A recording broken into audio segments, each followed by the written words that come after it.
Pinalalahanan ng kapisanan ng mga broadcaster ng Pilipinas at ng Cybercrime Investigation and Coordinating Center ang mga news media outlet at ang publiko na prioridad ang kapakanan ng mga apektadong kabataan kaugnay ng insidente ng pamamaril sa isang paaralan sa Zamboanga City.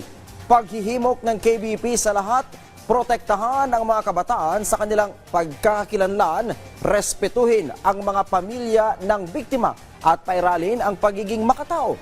Nanawagan naman ang CICC na huwag nang i-share o i-report ang nangyaring shooting incident at nakikipag-ugnayan na ang ahensya sa social media platforms na i-take down na kaagad ang live stream ng pamamaril sa paaralan. Unang-una ho, bantayan natin yung mga behavior ng anak natin. If they become reclusive or parang lumalayo na ho sa atin, mag-start na tayong mag-worry at start na tayong mag-open up the line of communication sa ating mga anak. Pangalawa ho, pag may mga nakakausap at nakakasalamuha na sila online na hindi naman natin kakilala, ang particular na dapat natin bantayan na to, they stay up late at night because of the time difference. Kasi mga groomers usually from other countries,